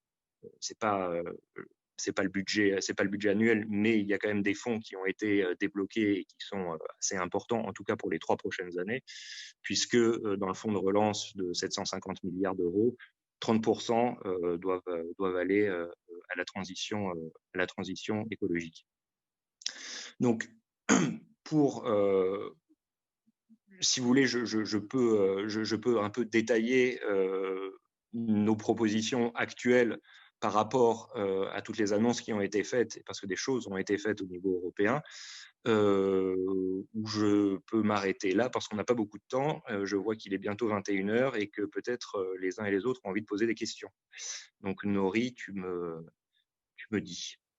Je pense qu'effectivement, on peut, sous forme d'interpellation, donc il n'y a pas encore eu de questions jusqu'ici, mais ça ne va pas tarder dans le chat. Donc, merci Luca. N'hésitez pas à rebondir si vous avez besoin de spécifications. Je vais peut-être ressortir des questions qui ont été posées par rapport aux propos précédents, notamment une qui est sur… on n'a pas trop parlé dans la présentation de Benoît Lebeau de l'économie circulaire, de comment sont construits, quelle est la durée de vie des objets, des véhicules, et notamment aussi des matériaux utilisés pour la production. Par exemple, également quand on produit des énergies renouvelables, on parle souvent de métaux rares, et sans oublier évidemment les conditions sociales de cette production. Voilà, donc cette question est pour toi, Benoît. Une fois de plus, hein, je n'ai pas détaillé toutes les dimensions du travail qui a été fait, mais il y a un travail approfondi qui a été fait sur l'industrie et sur les matériaux. Un travail un peu unique que j'avais jamais vu nulle part auparavant, qui était de partir des matériaux au point que même on a développé un scénario qui s'appelle négamatériaux, pas les watts, mais les matériaux, pour savoir dans ces tonnes de métal, d'aluminium, de ciment, tout ce qui est consommé en France, quelle est la part qui peut être réduite par de la sobriété, de l'efficacité énergétique, et a été constituée ainsi une base de données solides que nous avons injectées dans le scénario. Alors, une grande partie de ce qui est évoqué, c'est l'économie circulaire, mais on ne l'a pas nommé. Effectivement, on a fait quelques références, mais l'esprit de l'économie circulaire est au cœur de nos réflexions sur de quoi avons-nous besoin de ces matériaux et de ces services énergétiques. Qu'est-ce qui peut être réduit, allégé, parce que tout ce qui est allégé permet des réductions de gaz à effet de serre. Qu'est-ce qui peut être prolongé, plutôt que d'avoir des cycles de vie rapides, l'obsolescence programmée, effectivement. Il y a eu une production intellectuelle assez riche qui a été faite, et une fois de plus, ces travaux portés par l'association Négawatt, je vois qu'elles ont suscité l'intérêt des autorités nationales et c'était un vrai plaisir. Donc, on n'a peut-être pas eu l'occasion de mettre en avant dans nos travaux l'économie circulaire, mais l'esprit est clairement à ce niveau-là. Après, l'économie circulaire impose une réflexion locale. Au niveau de l'association Négawatt, nos travaux, c'est un scénario national. Il y a eu des déclinaisons dans quelques régions en France, où l'économie circulaire est peut-être à une dimension un peu plus pragmatique, parce que l'économie circulaire, voilà, c'est sur un territoire donné. Donc, en gros, favorable, de gros éléments sont déjà dans nos travaux pour alimenter la réflexion sur l'économie circulaire, certainement plus à faire, et peut-être au niveau local. Merci beaucoup. Il y aura aussi, n'oublions pas, avec nous, il y a aussi le ministre de l'Énergie et de l'Aménagement du territoire. Donc, il y aura des questions pour lui. Avant cela, il y a une question qui est posée à Lucas sur donc plutôt comment est-ce qu'on construit les budgets.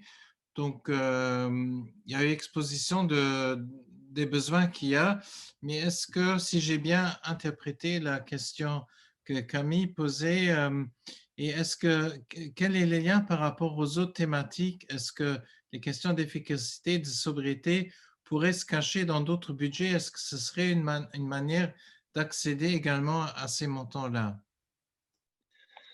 Alors, c'est plutôt malheureusement le contraire, c'est-à-dire qu'il y a plutôt souvent des effets d'annonce où il y a un certain nombre de pourcentages, on va dire comme ça à la louche. Je pense par exemple au dernier budget européen de moyen terme, ce qu'on appelle le cadre financier pluriannuel, donc qui était déterminé pour 2014-2020, il est renouvelé en ce moment.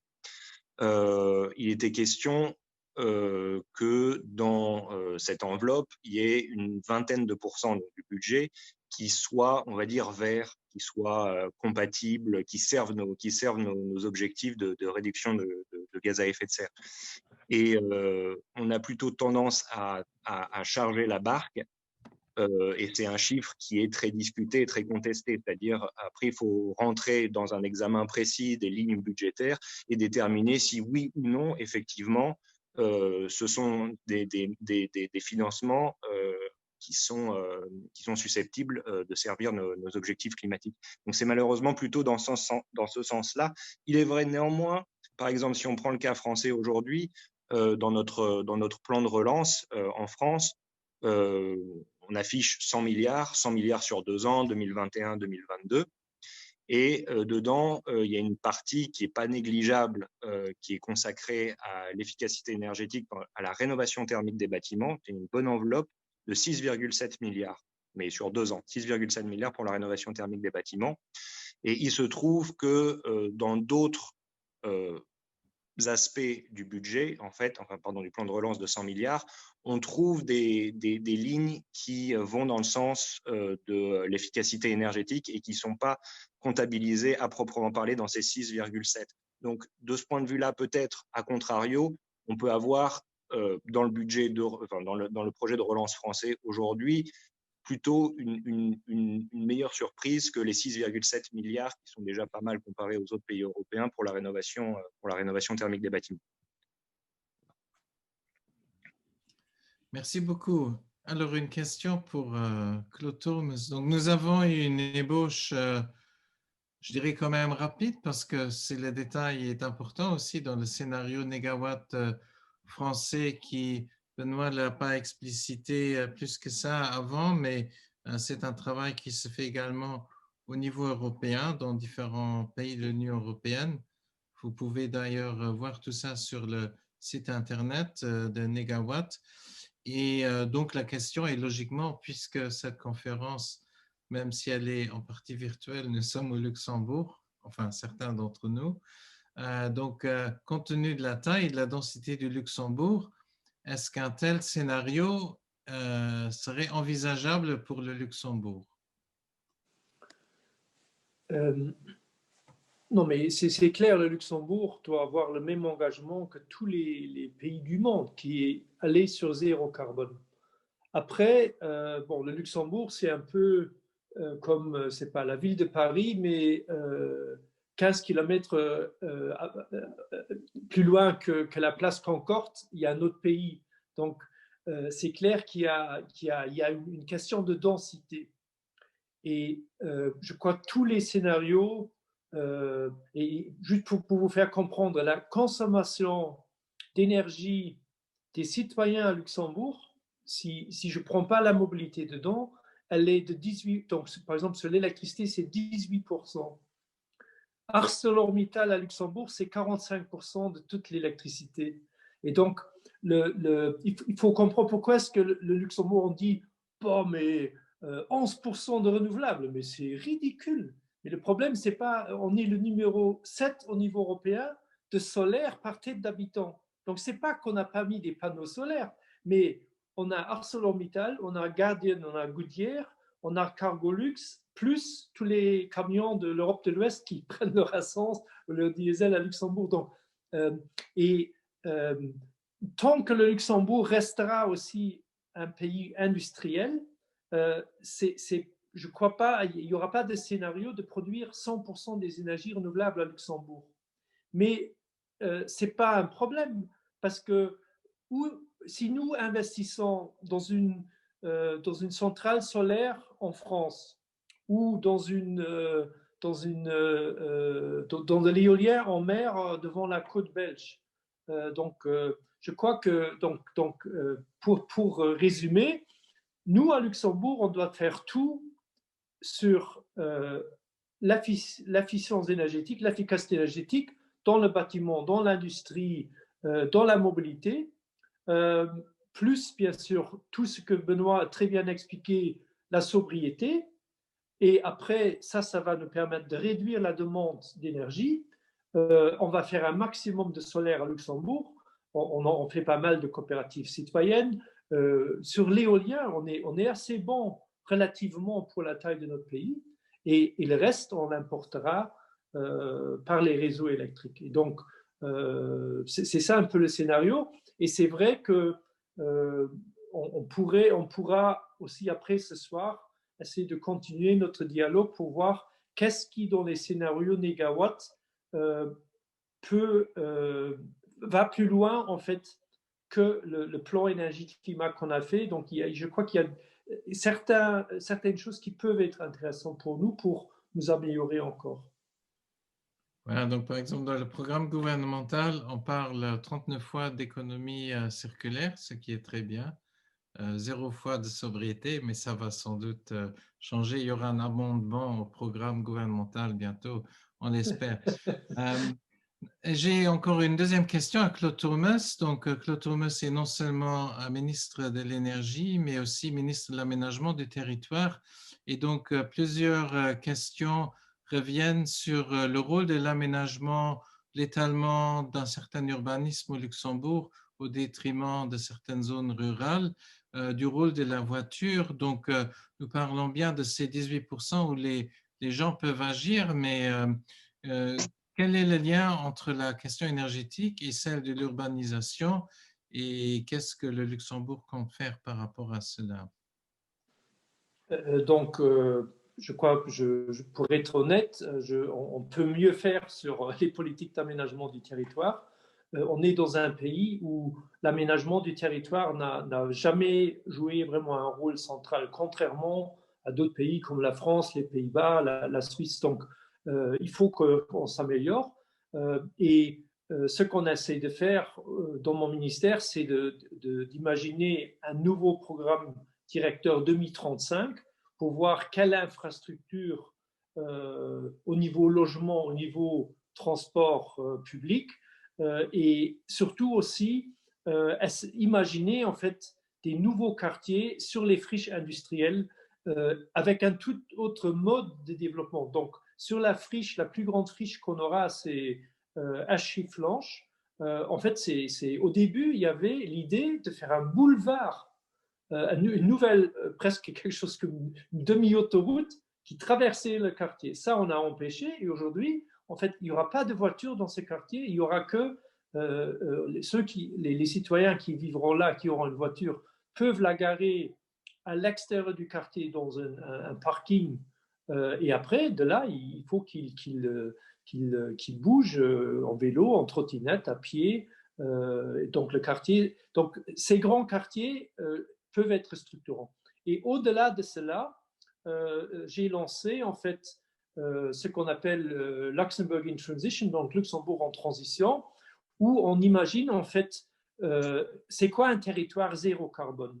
Et on a sélectionné maintenant 10 équipes internationales qui ne sont pas dans une compétition, mais en fait dans une consultation, donc une coopération pour imaginer un territoire zéro carbone Luxembourg, mais comme le Luxembourg, avec son économie, radie en fait au-delà de nos frontières, donc c'est clair, nous devons aussi concevoir un aménagement du territoire pour la grande région, donc jusqu'à Thionville, jusqu'à Audun-le-Tiche, jusqu'à Arlon-Libramont. Donc tout ça, ça fait partie de ce processus créatif autour du Luxembourg en transition.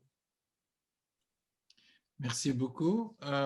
Nous avons décidé de prolonger un petit peu au-delà de 21 heures puisqu'il y a quand même beaucoup de questions intéressantes. Ce ne sera pas beaucoup plus long et nous allons aussi, toute la session est enregistrée pour ceux qui ont peut-être raté des parties. Revenons à Benoît Lebeau. Donc,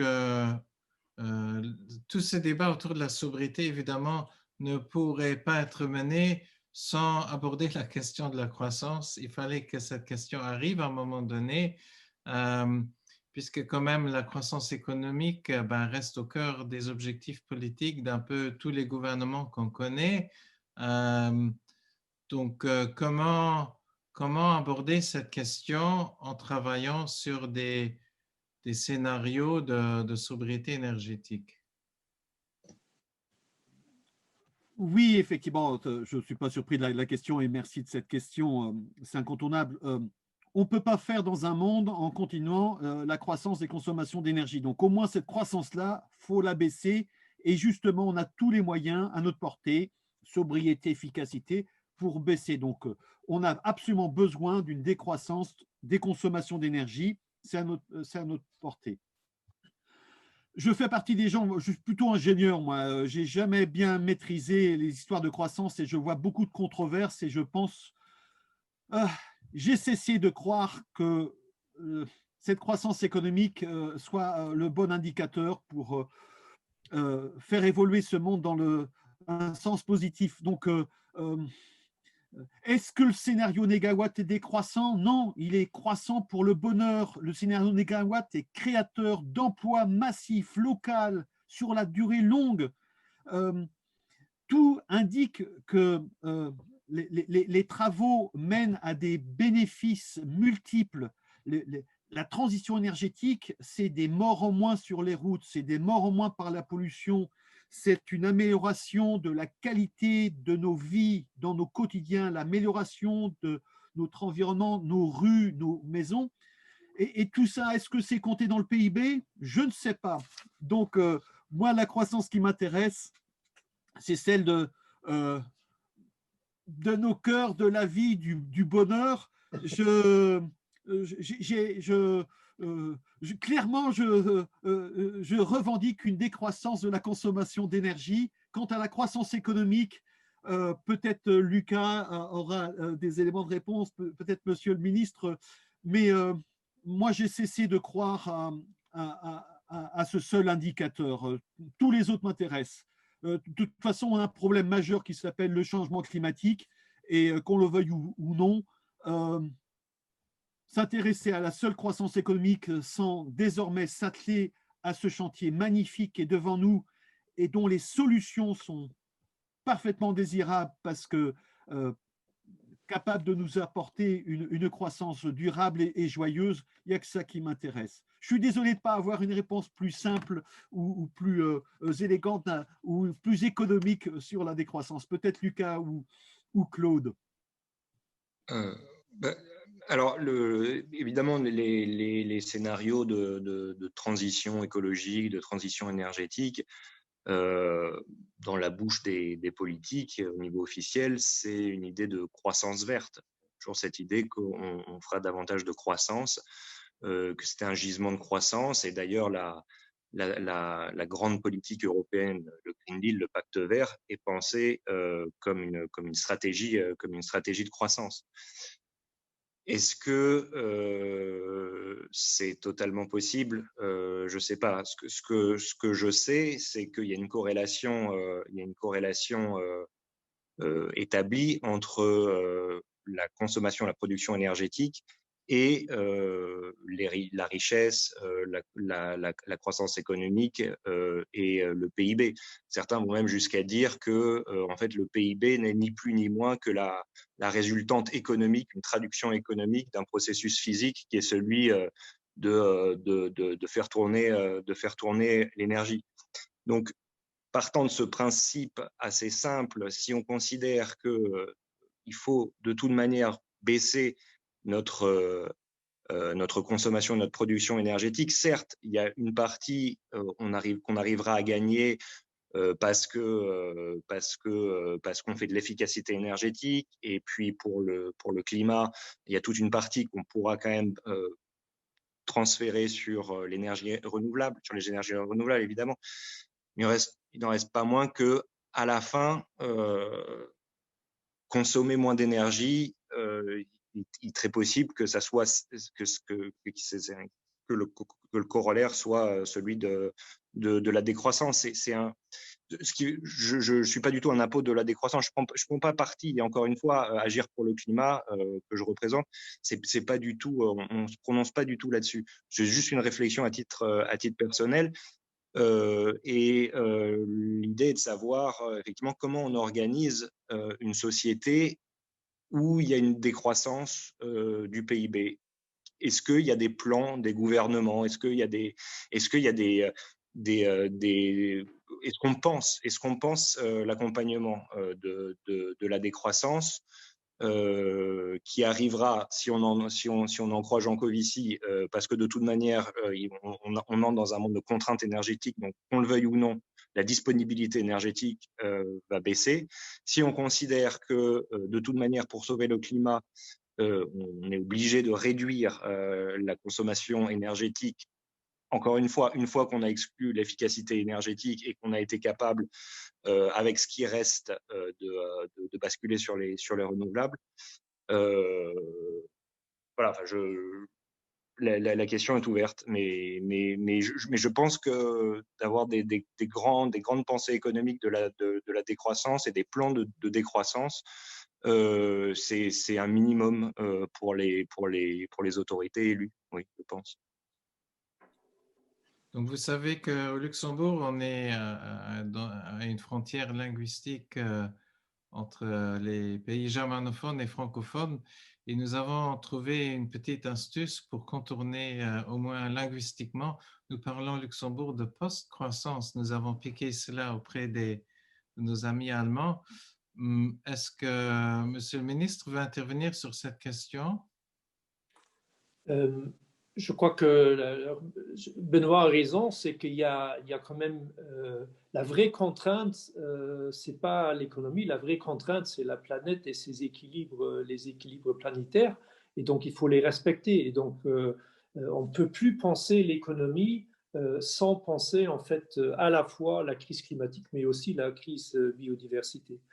Donc après, il y a un problème d'indicateur. Je crois qu'il faut vraiment sortir de ce PIB. Peut-être qu'on le laisse parce que, comme un indicateur, mais il faut qu'il y ait une batterie d'indicateurs. Et ça, c'est quelque chose, je crois, sur lequel on doit encore plus travailler. Et après, en fait, il y a ce que Lucas vient de mentionner.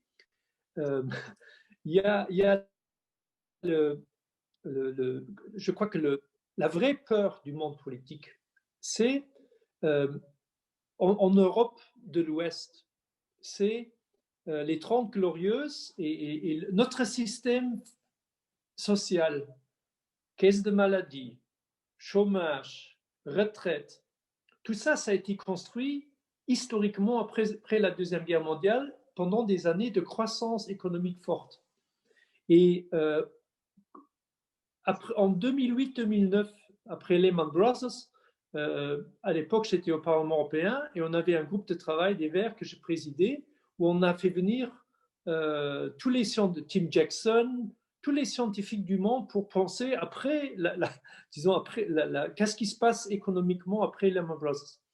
Et Lucas vient de poser en fait la bonne question. Où est le scénario économétrique qui a pensé en fait une autre économie? Et je peux vous dire, à l'époque, on avait trouvé un.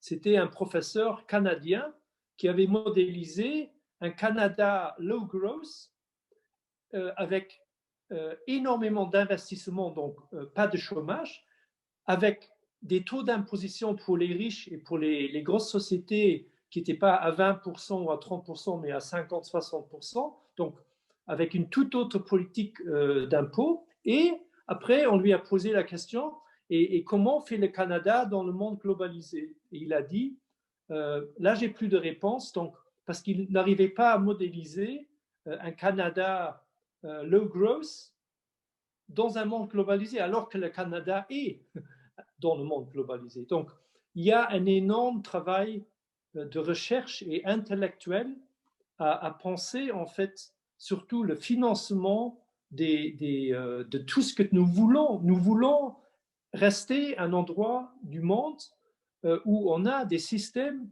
de santé performants. Et on est content de les avoir aujourd'hui en pleine crise Corona. On ne veut pas que les gens aillent dans la retraite en étant pauvres, etc. etc. Et donc, la vraie question, c'est les transitions qu'il faudra avoir. Où est-ce qu'on va générer les montants des transferts financiers pour continuer à financer la machine de l'équité sociale? Et cette question-là, c'est une question qui, malheureusement, même au niveau académique et intellectuel, on n'est pas très loin. Alors, je pourrais presque dire que la question de la justice climatique, l'équité sociale, ferait presque lieu d'une conférence à elle seule autour du scénario de sobriété par rapport à cette question-là. Peut-être c'est une idée d'en faire un sujet de débat à lui tout seul. Je pense que ça remplirait une soirée. Je voudrais juste relever des chats qu'il y a eu plusieurs interventions sur la question de la biomasse. Donc, nous en avons brièvement parlé. Je voulais juste soulever que dans le chat, il y a quand même certains participants de la conférence qui ont un fort doute ou un désaccord sur l'utilisation de la biomasse. D'ailleurs, les ONG luxembourgeoises également se sont beaucoup battues sur la question des agrocarburants. Je pense que ça sera aussi une question sur laquelle, à un moment donné, il faudra revenir en analysant le scénario négawatt. Si je peux juste, Benoît, avant moi, ma lecture des scénarios Négawatt France, c'est que comme vous faites une réduction de la consommation de viande de 40 à 50%, vous libérez énormément de hectares qui peuvent être utilisés pour autre chose. Et donc, bon, moi, je crois sur les biocarburants, j'ai fait toutes les batailles avec vous, mais il faut comprendre que la viande et la consommation de viande, c'est beaucoup plus grand sur l'impact de la biodiversité et les puits de carbone que la consommation de viande.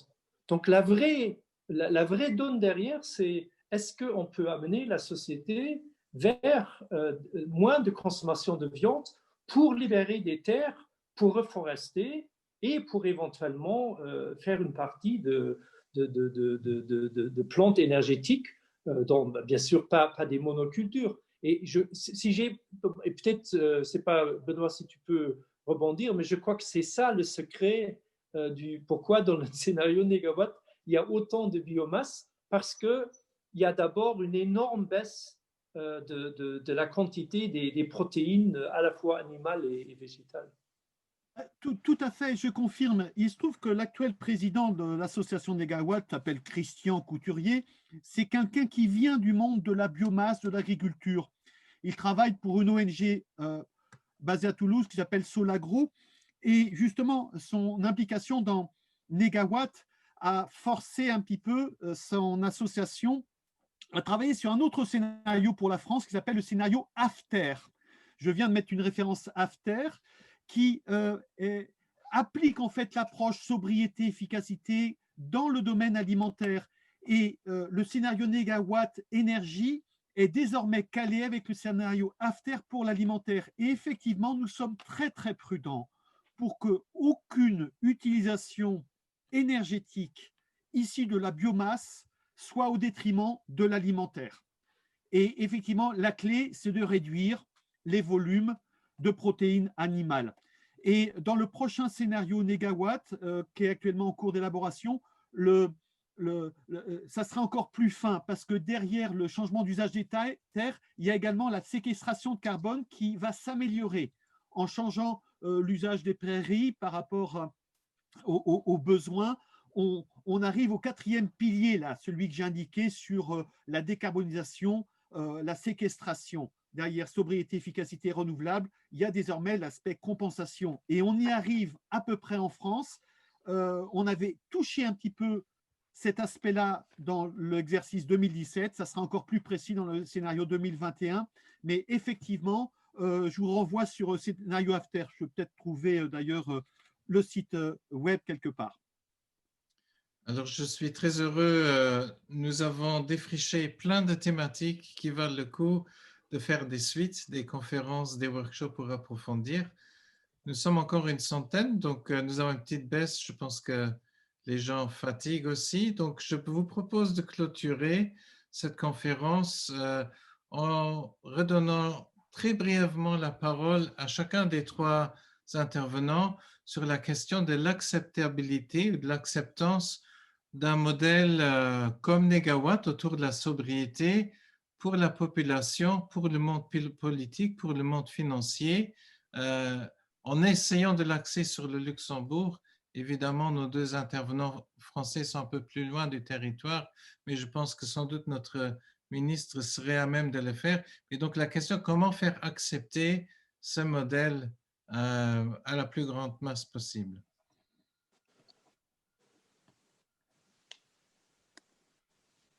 Je crois qu'il y a une réponse simple, c'est impliquer un maximum de citoyens dans les réflexions Et puis, sur des thèmes qui sont encore controversés, comme par exemple la consommation de viande, essayer de faire des projets pilotes dans lesquels on emmène, par exemple, des citoyens qui aujourd'hui ne sont pas encore là et pendant 1 an ou 2, on les accompagne peut-être aussi avec une petite étude scientifique pour justement comprendre les comportements, comment ils évoluent. Et Benoît a dit quelque chose de très important, c'est le matraquage publicitaire que nous subissons tous les jours.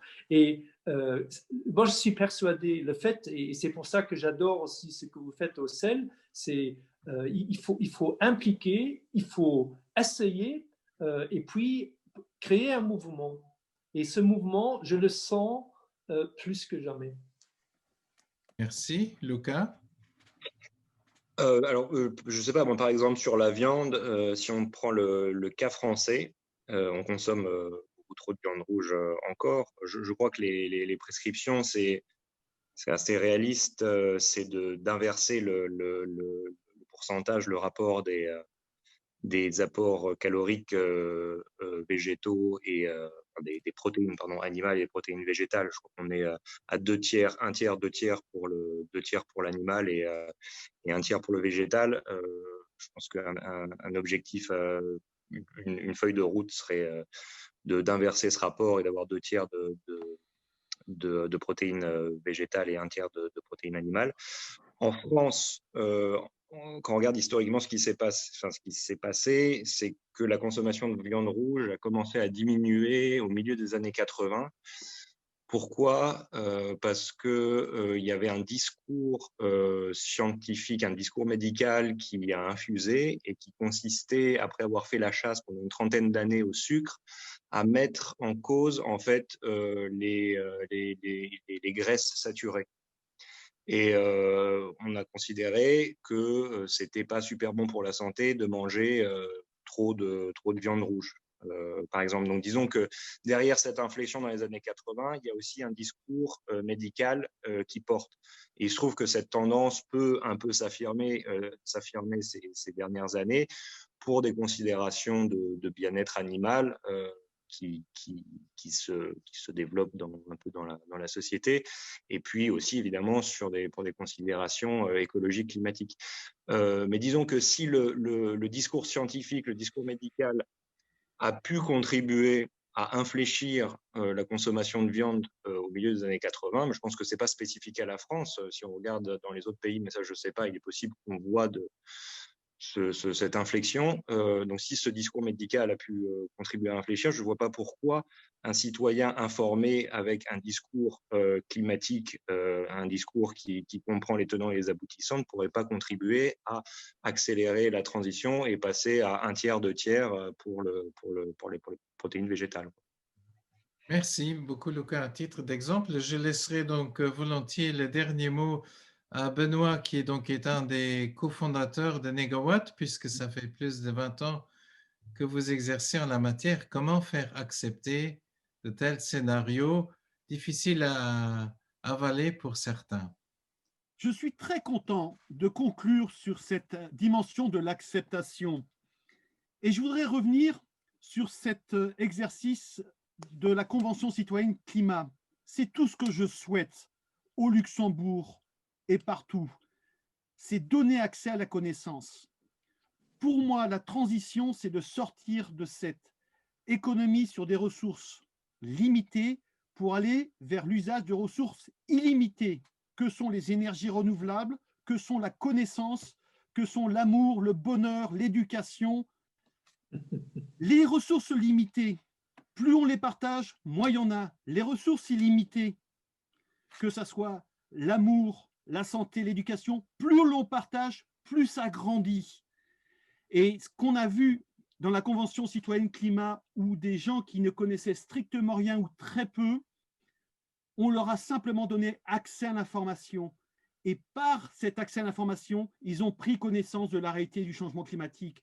C'est pour ça que je me suis permis devant vous, alors que vous êtes tous concernés, vous êtes tous très au fait du climat, je vous ai présenté à ma façon le climat, les enjeux, parce qu'il faut se mettre d'accord. Et cette transition, c'est plus une option. Pour moi, c'est un impératif. Mais ça passera par l'éducation, le partage de la connaissance, la société de l'économie de la connaissance. Et la première étape, ça se passe là. La première des sobriétés, c'est le changement de comportement dans nos esprits. Et je souhaite que la conférence qui nous a rassemblés ce soir permette de participer à ça, d'échanger des points de vue. Ce n'est pas les chiffres qui m'intéressent, c'est vraiment l'état d'esprit. Et une fois de plus, partager les ressources finies comme le pétrole. Hein. Quand vous creusez le sol, on arrive toujours à un fond. Quand vous creusez là-haut, dans les nuages, dans l'imaginaire, dans l'éducation, dans l'amour, dans la friendship, dans l'amitié, il n'y a pas de limite. Et c'est ça qui importe. Ce siècle sera celui de l'économie de la connaissance avec des moyens. Mais c'est pour ça que je pense que cette acceptation, elle est conditionnée par les moyens qu'on se donne pour établir cette connaissance et changer les esprits. Merci beaucoup. C'est joli d'entendre ces mots passionnés. Je pense que tous ceux qui sont... C'était un excellent mot de la fin. Donc, tu viens à Luxembourg et on creusera le ciel. Et comme on est... Tous ceux qui restent là sont passionnés, je vais vous donner peut-être donc le lien de transitiondays.lu. Vous allez trouver encore quelques possibilités. J'ai du mal à partager l'écran. Ah, voilà, c'est reparti.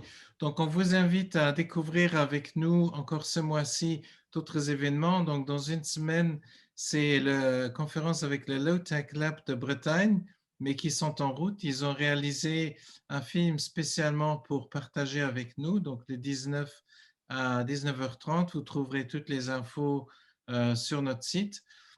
Et il y a encore la possibilité de faire un workshop auprès de l'ERTCHOF. Et on vous invite aussi à découvrir, puisque chaque mois, nous avons, sous la coordination de l'artiste Nora Wagner, un ou une artiste qui partage une œuvre contemporaine. Et donc là, c'est sur le high-tech, une installation que vous pouvez visiter à Neumünster et bientôt sur notre site. Voilà, donc merci beaucoup d'avoir été avec nous et nous nous réjouissons pour la suite des travaux autour de la sobriété énergétique. Bonne soirée et merci aussi à mes collègues Delphine et Marine pour avoir été derrière à organiser tout ça. Merci beaucoup et bonne soirée.